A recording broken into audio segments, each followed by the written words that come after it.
Time for the Sunshine State Showdown, covering every top sports story in the state of Florida, from South Beach to the state capitol and everything in between. And now, without further ado, your hosts, Brandon Kravitz and Zac Blobner. Here we go, folks, on a Tuesday. Welcome into the Sunshine State Showdown, covering all the biggest sports stories in the Sunshine State. I am your host, Brandon Kravitz, the sensible one. He is Zac Blobner, the Sultan of Stream. And yes, you can find us on Facebook and Twitter, streaming live. We're on air in Orlando, Miami, Jacksonville. Duval. Well done. I like the remix. Broadcasting all across the state, from the Atlantic to the Gulf and everything in between, in our beautiful peninsula of a state. Coming up on the show, what kind of say will Tom Brady have in the Buccaneers offense? Plus, Ben Murphy from First Coast News in Jacksonville. He'll hop on as well. How you feeling today, Zac?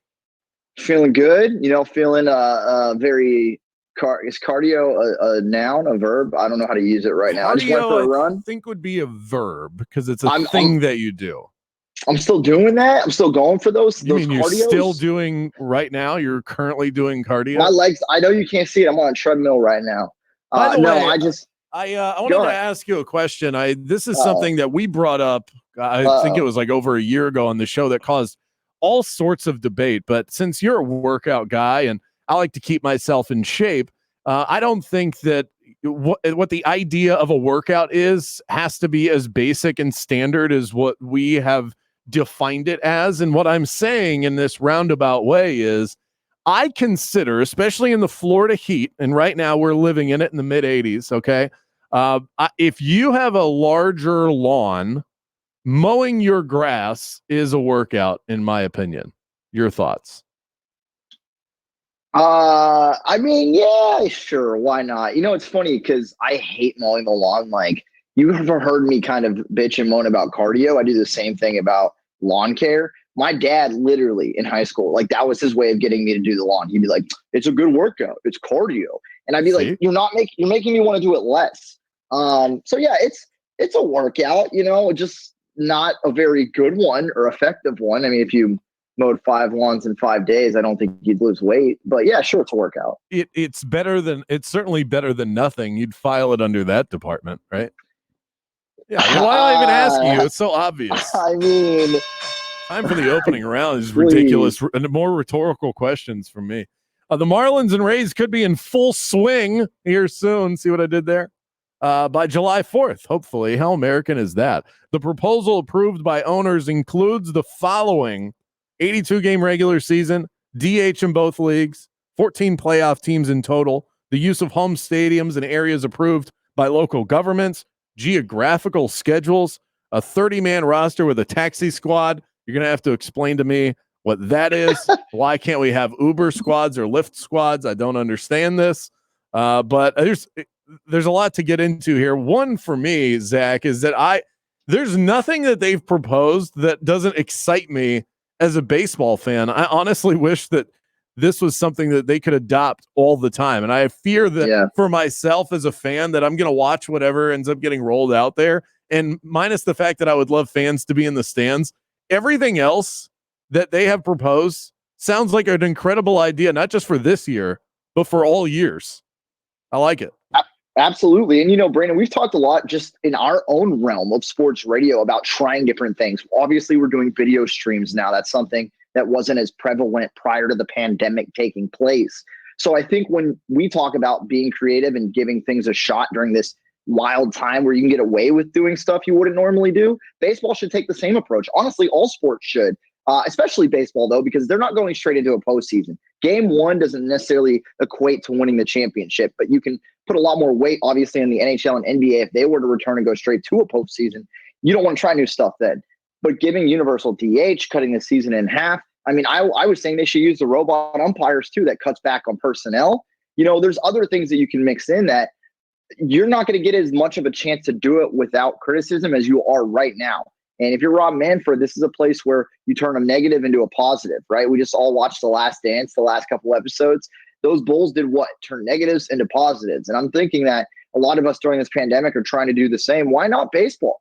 And if some of these things do work, again, not necessarily the fans or the lack thereof in the stands, but these other options, I'm all for it, and I hope that they work. I hope that they pop.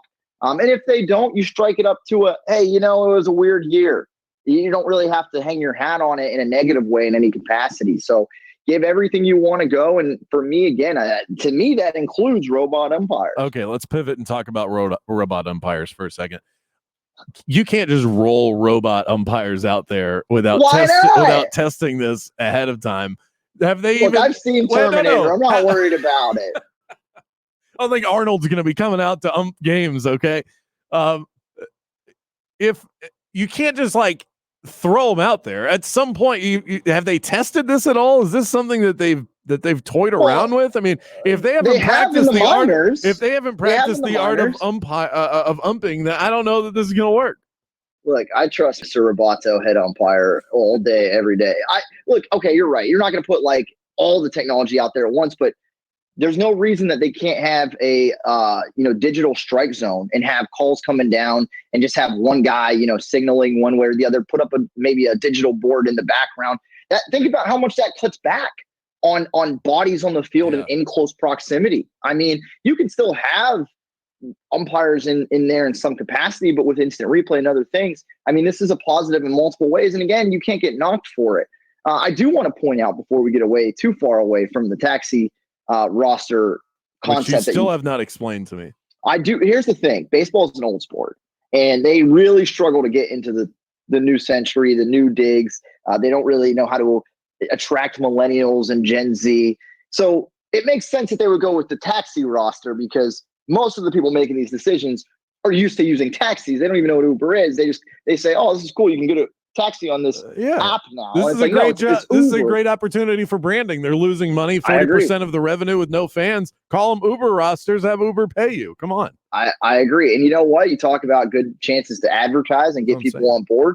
Let me get those Tesla umps, man. Get the Tesla strike zone. You're telling me that they're not going to kick out some money, that there isn't something to be found there. What did they just name their kid? XYZ or something like that? Sure. Rocket ship. Elon Musk, right? Him and his lady just had a child and they named it a math equation. It's not a name, it's a math equation. E equals MC squared. Get that dude on board. Have him, sponsor these umps and get some more money in put into the game. And Zach, there's what a is lot a taxi of areas squad to win. A taxi squad? Well, okay. So what it literally is it's the players that you would normally be calling up and down from the minors to help out your roster with injuries when guys go down, or if you just want to get a young player who's been revving up to play, who's ready to play up to the big league squad. They use that phrase a lot now. They're like, oh, they're on the bus. They're back and forth on the bus. They're in the taxi. They do that a lot. So the taxi squad is basically your minor league roster of guys that you could potentially use in case of injury or just fatigue or whatever else. I'm assuming that's what it is, or it's just literally the amount of guys. That's definitely that does sound right. Can you explain this one to me? What do you believe the purpose to be for the universal DH? Why is this pandemic and the attempt to return to this or start up this season, why has that spawned this idea for universal DH? Is it just simply to save pitchers' arms and bodies? No, not at all. It's because the divisions are going to be mixed up. You're going to have NL and AL players in the same side. So there's no other way to specify it. It's either no DH or everybody uses a DH. And honestly, the one thing that a lot of baseball fans can agree on is they're interested to see if universal DH would work. This is something people have asked for constantly. And we talk about, if you want to go a layer further, bat flips and guys getting plunked by pitchers. You put them at the plate, all that stuff gets cut out. Because a pitcher is not going to plunk you if he's going to face your pitcher in an inning or two. Because then he's going to get plunked back, and then everybody loses. So I think there's multiple solutions there. And look, like you said earlier in the segment, if it blows up in your face, it was a pandemic year. We're not taking it. Well, you just touched on something else that if I'm Rob Manfred, I'm saying we have a zero tolerance policy if you start throwing at guys intentionally. Because you throw can't at the Astros, throw at them hard. Except for the Astros, they're the only exclusion to this rule. But you can't go out of your way to hurt somebody in a world where you can't call up guys with the ease that you used to be able to. So you've got to keep everybody safe. And maybe this is something that changes along with it, where you stop seeing those intentional plunks in baseball because you're trying to keep everybody as healthy as and protected as possible. Plus, it just doesn't really feel right. We should all be a little bit more hunky dory at a time like this. Yeah, I mean, look, honestly, I still want to see Astros get plunked, but conceptually speaking, I think why you would see less guys getting hit with baseballs, in theory, would be, again, because pitchers have to DH at some point. So you don't want to have your ace pitcher going up there and worrying about getting hit in the side or the hand or something like that. Now, with that being said, you're also speeding up a season and you're having all this stuff condensed. You could argue that there's even more risk of injury and guys getting hit with pitches because of rust, because of pitchers not being stretched out the way they typically are in spring training, even with a semi-spring training to get them going. There's definitely going to be a lot of bumps and bruises. Here's the bottom line, though, Brandon, as I wrap a bow on this segment, from my end at least. You can take all these different hypotheticals. You can argue with what you think will and won't work, and if the players should be more angry about the money that they're being offered or the health setup or whatever. Bottom line is, all these players that we've talked to and heard from want to play, and they're like, we'll figure it out. You would assume the owners who are hemorrhaging money right now for their business, which is baseball, want to figure it out and get on the field at some point in some way, no matter what. And I'll tell you, as a fan, whether I can watch in the stands or watch from home, universal DH, taxi cab roster, whatever the hell you want to throw in that pot that is baseball and mix up, I'm all in for it because I miss it and I need it. Yeah, except for the robot umps, because Will Smith did warn us that this day would come. He had a friend. He had Sonny. Why can't one of the robot umps be Sonny? Maybe they're good robots. We don't know. We'll let you think about that during the break. Around the corner, was there some Tom Brady fake news? We'll get to that one next.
Welcome back to the Showdown with your hosts, Brendan Kravitz and Zac Blobner. What? Did we just become best friends? Yep. Time for some added insight. Let's head to the Sunshine State Hotline. I know when that hotline bling. Let's go to the phones and talk to our good friend Ben Murphy, First Coast News in Jacksonville. You can follow him on Twitter at Ben Murphy TV. Ben, when I look at the Jags schedule, the thing that stood out to me above everything else was just how much lighter the first half of the schedule is as compared to the second half of the schedule after the bye week. Was there something that stood out to you when you took a look at last week's schedule release? Well, if you look at it, if they don't get through those first, let's see, week 4, week 5, week 6, week 7, week 8, if they don't get through those first 8 weeks with 3, 4, 5 wins, then hold on, because it's going to get rough. I mean, they have the opportunity to potentially play 2 rookie quarterbacks in week 3 and week 4. One of those is at home in a primetime game. The other's at Cincinnati, a place that they won handily last year. You get Indianapolis at home week 1. Tennessee on the road week 2 is going to be tough. But outside of that, it's pretty generous early. Detroit in week 6, you get a bye, and then at LA in week 8. But then if you don't get through that first half, somewhat at 500, maybe right around 500, it's going to be a disaster. Not that we weren't maybe expecting it to be a disaster this year, but it is going to be a tough run in that second half of the year. Wow, I can't believe Brandon buried the lead here. We didn't start with Mike Glennon talk. I'm shocked, Brandon, that you didn't lead with Mike Glennon. Hey, man, I was teeing it up for you. You're the Bucs guy. Nothing says Minshew mania like getting Mike Glennon on board. Funny, when I was in Jacksonville and I was covering the Jags, Mike Glennon was the quarterback of the Bucs, and they had a cross practice in Duval. So I covered Mike Glennon in Jacksonville kind of for a couple of days. And now he is the backup quarterback. Just expectations of that move, and interesting that they told, all the guys they brought in as potential backups, Minshew is the guy. Ben, that's got to be good for Gardner. Yeah, I think if you look at the other, I guess we'll call them choices that were floated around to be the veteran free agent signing, whether it was Cam Newton, Andy Dalton, and that kind of Jameis Winston, and that kind of criteria, that kind of mold. Those names, if you're Gardner Minshew, at least subconsciously, are a little more intimidating to your starting role than Mike Glennon. I think he's a guy who's got starting reps, but he's going to come in and he's not going to be that threat for the starting job. I think this is a move to where they do have a veteran presence, but it's not going to be one that is going to come in and take that from Gardner. And now if you sign a guy like Cam Newton or Andy Dalton, those guys, there's going to be talk of, okay, now we've got a little battle in camp and a little position battle. But with Mike Glennon, I think he can help Gardner learn, see what he sees, kind of take him through the steps that he's learned now that he's 30 years old. He's seen a lot in the league and can be an asset to Gardner without at the same time being a full-on threat to take his job. Are you surprised, Ben, at the level of support that Gardner Minshew has received? I mean, I don't even think Dwayne Haskins has received as much support going into year 2 as we've seen the Jags have given to Gardner Minshew. I mean, they have really given the keys of the franchise, at least for now. We'll see if they end up getting the first overall pick and they would draft Trevor Lawrence, but we're a year away from that being a possibility. Right now, they have been steadfast in saying, there's not even a competition. Forget about it. This is the guy. You know what's interesting, though, about the comparison you made with Dwayne Haskins and Gardner Minshew? If you look at things that they've done outside the field or off the field, at least from a national perspective, what is it? So when Dwayne Haskins get drafted by the Giants last year, you saw it at the draft. He was frustrated that he slipped and went to Washington. I think he thought he was going to go in the top 5, top 10, maybe be the first quarterback, second quarterback off the board, and not end up in Washington. And then you look at Gardner from an outside perspective. No one even knows when he got drafted. And he became a smiley-faced kid with long hair and a mustache who wore jorts and was like, all right, let's go play some ball and win some games. So from a perspective, he was a lot more likable out of the gates. And people in Jacksonville who have been struggling since that AFC title run in 2017 to cling on to something. And when Gardner only threw 6 picks last year and brought a spark in the pocket and won games like he did on the road at Denver, that is likable. And that's what he's brought to the city. He's brought a little spark. Yeah, I mean, Jacksonville faithful stuck behind Blake Bortles for what felt like forever. I'd imagine that they'll give Gardner a little rope there. What's a hotter seller in Jacksonville right now, Ben? The Gardner Minshew Jaguar King bobblehead or C.J. Henderson's jersey? Ooh, I'm going bobblehead. The Henderson 21 jersey is pretty clean, but that when Gardner released that picture of the Jaguar King, I mean, that's just the kind of stuff that it's just like, you got to love the guy. You know, you're right. The point about Bortles, people did love Bortles in a similar fashion. I think Gardner's got a little more pop at his step than Bortles did, but things started to go south in the Bortles department. Not that people here still don't love Bortles. I mean, he took heat like no human's ever taken heat before and just blew it off. But when he signed that big contract and the Jags were plugging money into there and not seeing the results, that's when the fans started to see otherwise. But hey, when Gardner's making maybe $1 million less on a rookie contract and is walking around the city with jorts, smiling and doing whatever else, Jaguar kinging it up, then people are going to ride behind it for now. That's right. It's right in on Jack's Beach. Yes, he's a man's man, especially in Jacksonville. Right in on Jack's Beach. Yeah, the Redneck Riviera. We're talking to Ben Murphy from First Coast News in Jacksonville. Speaking of a hotter item, what about the hottest ticket at TIAA Bank this season? Steelers, Bears, or Dolphins? Those are the three that I've identified. Which one do you think will be the hottest ticket? Well, I do enjoy a little in-state action with the Fins, but how about Nick Foles coming back to town, baby? There you go. I'm going Bears. Maybe some A-Rob, Nick Foles action back in town, depending on what the deal with Trubisky is. I got plenty of time to figure that out. December 27th. Mark it up, boys. Chicago Bears.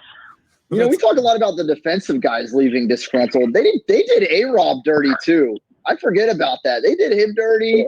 Alan Hearns. I mean, it's a long list, man. It's a very long list. It's an unfortunate list. Hey, as far as the division, so like I'm looking up and down and I don't need you to like rank all of the divisions in the NFL, all 8. But where do you think the AFC South ranks? I think it's such a mysterious division because you had the Titans who went to the AFC title game. The Texans have Deshaun Watson, and even though they got rid of Hopkins, they still have a really good team. The Colts are building something nice. Who knows what the Jags are? Where do you think the AFC South fits in? Is it a good division or is it a crappy division?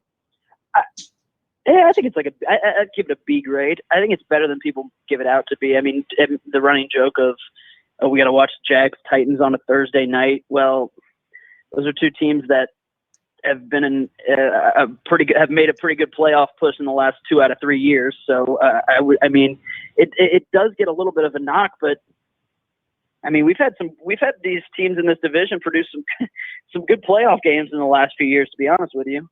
Wasn't it the Texans who blew that first half lead against the Chiefs this year? I mean, they've made some playoff appearances and made some runs in the postseason this year. I think it gets I'd say lack there of credit than it actually should get. I'd give it a B grade. Call it right about in the middle of the pack of the league. I wanted to ask you this question last time you were on with us, and I completely blanked out. I don't know. We must have been talking about Jaguar King or something. And I'm going to ask it this time around. Dave Caldwell is a guy who has been with that franchise for quite some time now. He's been through some of the bumps and bruises. Coughlin, obviously the more recent one. How is Dave Caldwell able to stay on in Jacksonville? You know, just kind of break that down for us. Yeah, I think a lot of it has to do with the way he built the team prior to 2015 through 2017. He did build a very good base defensively, and a lot of the turmoil came from Tom Coughlin, and Coughlin really being the lead on pulling the trigger on the Bortles contract, which dug him an original hole. Followed by that Foles contract, which they kept sinking in that hole of we don't have any cap room to do much else because we've put so much money into 2 quarterbacks that didn't pan out. I think the fact that he was able to build that roster from the ground up from 2015 to 2017 is the reason he's still around. Do I necessarily agree with a lot of the things that he's done in the draft? No. As you can see, a lot of his first rounders have not panned out. This draft has to stick or show some promise, or he's not going to be around much longer. I think that's just kind of what's been known. But the ownership decided to stick with him for at least this and next year's draft, which I would assume next year's draft, if you're going to put one foot in when you've got 4 first-rounders, I would assume that they're going to give him one more go at it next year if this draft class proves to be competent. But I think from your original question, yeah, it was the ability to build up that 2017 roster defensively with young talent that allowed him to stay around with good signings like Calais Campbell at the time. Really helped build that team that eventually they believe, from our perspective looking in, that Tom Coughlin depleted. He is the young and talented Ben Murphy. You can catch his sportscasts on First Coast News in Jacksonville. Follow him on Twitter as well, at Ben Murphy TV. We appreciate your Duval insight as always, and we'll catch up next Tuesday, my friend. Thanks, Ben. Anytime, boys, anytime. You know, you bring up a good point there, Zach. I don't know that any GM in the league, maybe outside of Ryan Pace in Chicago, there's certainly a race for the top between him and Dave Caldwell, but Ben brings up an interesting point. Like, you can't go in for the tank and then fire your general manager. If you've allowed him to sell off all of these pieces and then you go into next year and he has the first overall pick, how do you fire Dave Caldwell? But then at the same time, how does this guy still have a job? So it's an interesting balance. And he's a nice guy. You know, I got to know him a little bit when I was in Jacksonville, certainly as the other media around did. But, I mean, look, he goes back. He was there when Mike Mularkey was on board, right?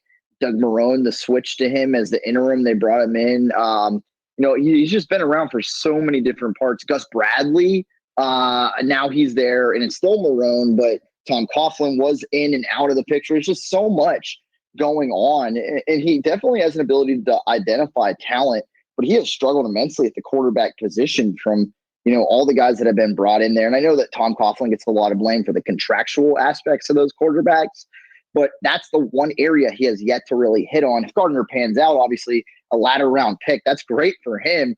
But yeah, I couldn't imagine selling off all these guys to let somebody else be the one that comes in and buys the new ones. With that being said, Brandon, if they're awful this year, you bring in a new head coach and a new GM, and they have a ton of draft capital. They get to pick their quarterback, or if they love Gardner, they can stick with him. I mean, that's very enticing for a new head coach and new GM to start off with. But yeah, I could see it working either way. Right. If I'm Dave Caldwell, before I started selling all these pieces off, I would have gone to Shad Khan and said, just real quick, and please be honest with me, are you going to fire me at the end of the year? Because that's going to change my MO here as we head into the offseason. It's interesting. I always think about how conversations like that go, or if they happen at all. Right around the corner, closing it down, Coast to Coast is next.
Rain or shine.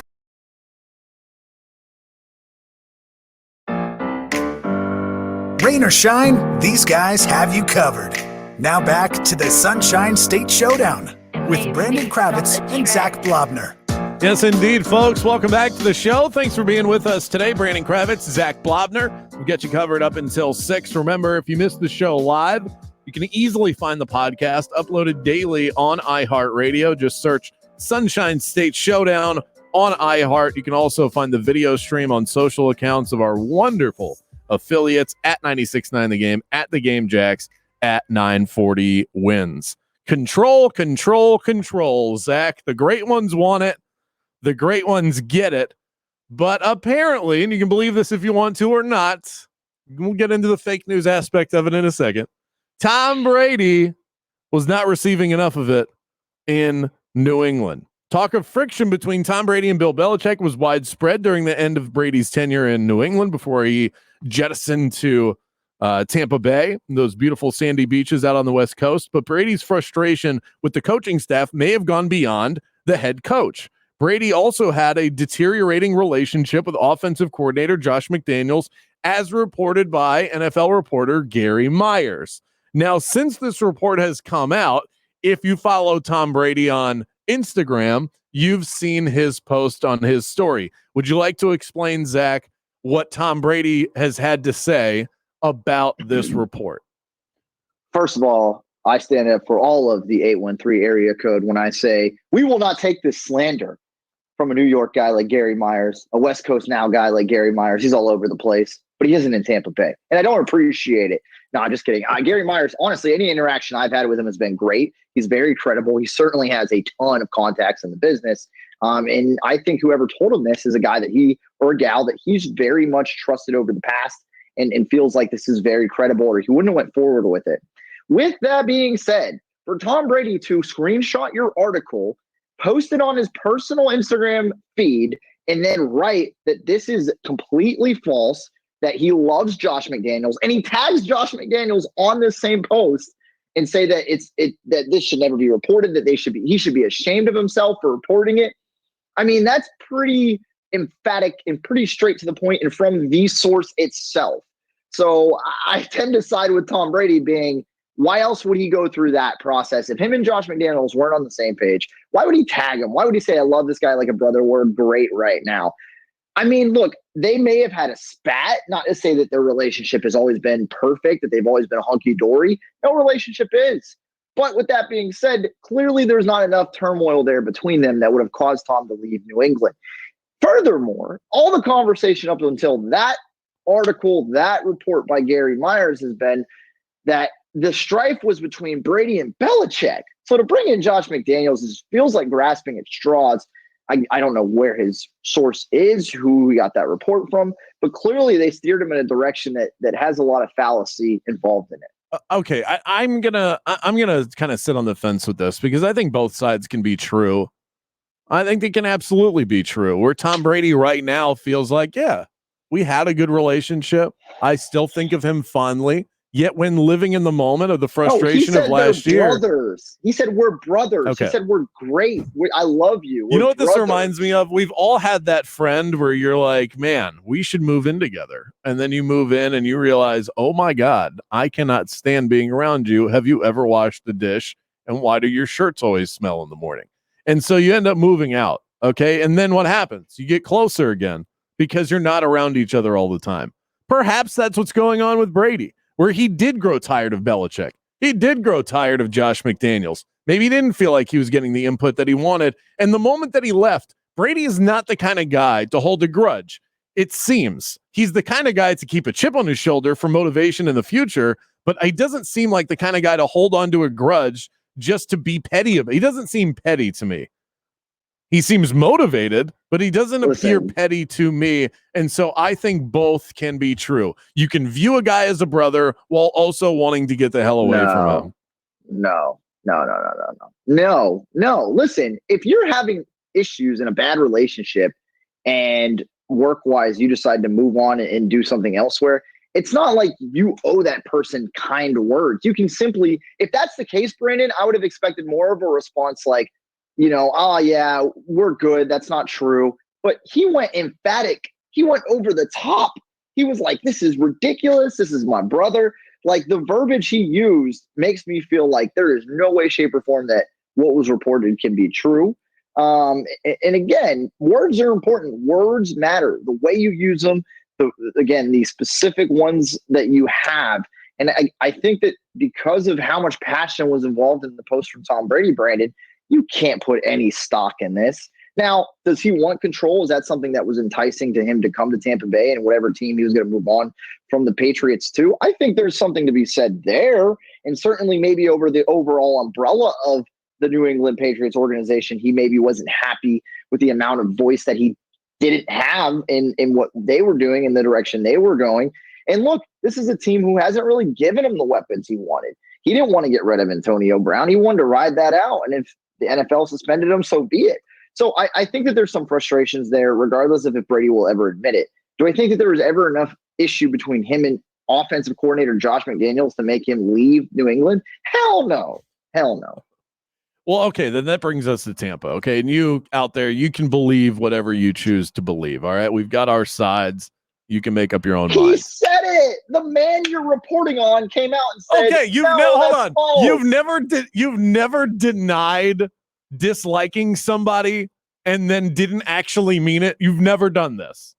Not to the point where I said, I love them. They're my brother. This is ridiculous. And tagged them in it. Because you know what? If there was an issue between us and I tried to over dramatize how okay we were and I tagged you in it, you're going to say something. That's not going to be received well. Like there's people that I've had issues with in the past in this industry. Am I particularly going to go out of my way to point out that there's been issues with these people? No. But if these people tag me in things, and even if it's not like I love that guy, we're cool. If I see them comment on things and talk about how much of we were good when we worked together or whatever else it may be, and we weren't, guess what? I'm ignoring that. Like, you're not going to get me to bite on that because it's not true. Furthermore, in closed rooms, behind the curtain, when asked about you, I'm not going to say nice things. But I'm also not going to go on Instagram and say, I love you like a brother and tag you. What have we learned here that's most important? The biggest takeaway is that if Zach is adding you on social media, that means he likes you. Okay. He will not at you if he doesn't like you. But the point of where I think this really matters is where he is now in Tampa. How much input is Tom Brady going to get on calling plays, in structuring the offense? And I ask this because I think a lot of people would say, oh, it's Tom Brady. They're just thankful to have him. He'll get all the power that he wants. Bruce Arians is an offensive guy that has his own formations and formula in mind.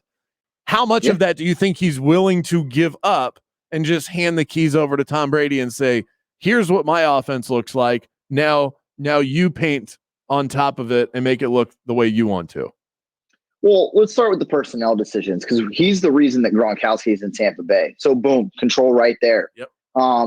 He doesn't have to worry about going out and getting a stud receiver because they have two of them. They got two Pro Bowlers here in Tampa Bay, and Mike Evans and Chris Godwin. So we've already seen him make personnel decisions. We've already seen him, not seen him, but he doesn't have to on the receivers right now. I don't know how much say he had in the draft, but certainly he's the reason that they went offensive line in the top 15 and traded up to get Tristan Wirfs, right? Like, because they're like, we need to protect Tom Brady. Not that they wouldn't have done that anyways if it was Jameis or Teddy or whoever else. And that's where I'm going to stop right there. We'll pause on this for a second. Is you've just hit on two things that are no-brainers, and it looks like Tom Brady's pulling the strings. The Bucs getting Rob Gronkowski was something that they were over the moon to do that. This isn't like when James Jones shows up on a team that has LeBron James on it. That wasn't even on their radar. That wasn't even on their radar. Yeah, but if it was, like if Gronk had said on his own, I want to play in Tampa, they would have had open arms to bring him in, whether Brady was involved or not. Same thing goes. You just said they needed a tackle anyway. Tristan Wirfs was probably going to get drafted by the Bucs no matter what. Maybe they're not as aggressive and moving up one spot, but these kind of things weren't necessarily going to happen without Brady. But it's not like they have had to bend to the desires of Brady in a way that they're not completely complicit and okay with what they've been asked to do, if they've been asked to do anything. I wouldn't say he's pulling the strings, but he's certainly being valued for his input and opinion on what to do. And again, I think the Gronk move shows that more than anything. Hey, I want Gronk. Oh, good. Now. We do too. That's how that went. Not only did he say that, he said, I know that Gronk wants to play and that he'll play with me and that he'll play in Tampa. He gave him Gronk on a silver platter. He didn't make the move with the Patriots, but he certainly, gave enough information to the Bucs front office and Jason Light, the GM, to go get the deal done. Okay, so let's go on beyond that because I think the next part is the formation, the schemes from Bruce Arians, which are very complicated. Bruce has been on record more times than I can count since Tom Brady got, signed and officially was coming to Tampa Bay, saying, I'm going to work with Tom. If there's somewhere where he wants to add something or he doesn't feel comfortable with something, we're going to work together. He's the greatest mind at the quarterback position that I've ever worked with, that's ever existed. We're going to collaborate. And that's something Bruce Arians has never been on board with doing before. He's worked with guys from Andrew Luck to Ben Roethlisberger to Peyton Manning, Jameis Winston, number 1 overall pick. You can't argue that there's a ton of talent there. Bruce, Carson Palmer. I mean, I'll go down the list. And he's never been like, yeah, I'm going to take this guy's input. It's been, here's my system. Let's figure this out together. And typically the quarterback has an awful turnover-wise first year in that system, including Jameis last year. That's definitely documented. Yeah. However, he has been blunt in the fact that I'm willing to work with Tom Brady. We're going to collab. We'll figure out some things that work for him, that work for me. And we'll have, it'll still predominantly be Bruce's playbook, but he's been very upfront about being on the same page with Brady and taking advice from him. And that right there, I think, answers the question. The fact that he is willing to just bend immediately, which is what he should do. I mean, it's not necessarily wrong. Is there a fear in Tampa? Has this even been brought up on your morning show where there's a fear that Tom Brady will be given too much power over this year and the next year? Is that even a thought in anyone's mind? I don't know if I'd call it a fear, but it is a thought. It's been brought up. Like, how much power will Brady have? Can he do whatever he wants? When they were talking about Brady coming to Tampa Bay and they were trying to figure out like packages to get him here, people were saying they should give him part of the franchise. They could give him stock in the team. And I'm like, pump the brakes, guys. Like, you're not going to sell Brady like a third of the Bucs. Like, the Glazers, they want him to be here. They paid him well. They're giving him opportunities to be successful. Jeter's got the house. There's some values there, I guess. But as far as like giving him slices of the actual team and the franchise, that's a step too far. And I think we do blow this out of proportion. I think Brady likes to have an opinion. And like you said, if you're a smart owner, you're a smart coach, you should want him to be vocal and talk. After 20 years being the GOAT, winning championships, Belichick's model of what works in New England, I would love to hear him help me fix my franchise and culture in the locker room. But with that being said, I don't think that they've just shifted and handed him the reins to the team. I think that that's overblown. But I do think he does have as much of a voice in the room as the GM, as the head coach, as any other player on the team. And outside of the owners, he's got just as much of a say. Let us know what you think. Hit us up on Twitter at Brandon Kravitz, at Zach on the mic. Right around the corner, Ben Murphy, First Coast News in Jacksonville. What's the hottest ticket right now? The upcoming schedule that was released last week for the Jaguars. They're not the hottest ticket, but they've got some interesting teams coming to town. We'll discuss that one next.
Now, back to the Sunshine State Showdown with Brandon Kravitz and Zac Blobner. As we keep rolling along, we want to remind you that you can visit keepfloridagoing.com, find out which businesses in the state are opening back up, where you can get takeout, get your car service, all that fun stuff. Keepfloridagoing.com. You can just insert your city as well. Miami, Jacksonville, you can keep all of them going and find those online. Orlando, Miami, Jacksonville. Don't forget as well, you can miss our, if you missed our show, you can find our podcast available daily on the iHeartRadio app simply by searching Sunshine State Showdown. Let's go coast to coast. Coast to coast and throws it down. He is the Sultan of Stream and the curator of Coast to Coast, Zac Blobner. Hello. I'm thinking about a style change after the latest Twitter posts from the Miami Heat, or at least I should say a Miami Heat star, Tyler Hero. He played college ball Kentucky. You might recognize the name. He now has cornrows and is rocking a Miami Hurricanes sweatshirt on Twitter. What is he missing to be full Miami at this point? He's completely transformed from the Kentucky Wildcat version of himself. I think he needs an ibis on a leash and a cup of espresso, Cuban coffee in one hand, and a mojito in the other, perhaps. I'll tell you, when he goes back to Lexington for alumni night, it's going to look real different. The Wildcats, Calipari's going to have to figure that out. I need a Don Johnson look too, something with neon. Oh, little Miami Vice. Okay, I dig it. I love the look, by the way. Let's go to the Orlando Magic next. Which Magic moment is the biggest what if in the history of the franchise there, Brandon? This list from Keith Smith on Twitter covers the NBA. Shaq leaving, Penny getting hurt, Tim Duncan's airplane dilemma, Grant Hill's ankle, or the Dwight mirror. Okay, these are all really, really good, and we could do a full show on any one of these. I think Tuesday at 5 o'clock. Tim Duncan's airplane dilemma is classic, but I'm of the opinion that no matter what, he was going to end up going back to San Antonio, where I don't know if you've ever heard this story, but Tim Duncan asked if he could bring his wife or girlfriend, I don't know what their relationship status was at the time, if she could fly on the team plane. And Doc Rivers, who was the coach of the Magic at the time, said no. And then he went back to the Spurs. And so that's like the dumbest thing. That's just let her fly. But that I think is, maybe that's overblown. If the Magic had come out when Shaq was renegotiating his deal for an extension and just given him whatever he asked for, that's the greatest what if in Magic history. They lowballed him and allowed the door to open to Los Angeles. That should have never happened. For me, man, it's Grant Hill. That injury, I mean, and maybe that's just the one that hits home hardest. I just remember watching that as a youngster thinking, like, Grant Hill's going to be the next MJ. And, like, that was probably a little bit too high of a bar. But I remember being really enthralled in what he could have brought to the Magic, and then just never could be healthy enough to take him to any level worth mentioning, in my opinion. So lots of what ifs in Magic history. Yep. What if they don't finish the season is the current one. We're going to head to the Rays next. Blake Snell took to Twitter recently to complain about not getting enough chicken in his to-go food order. Can you relate at all with that, Brandon?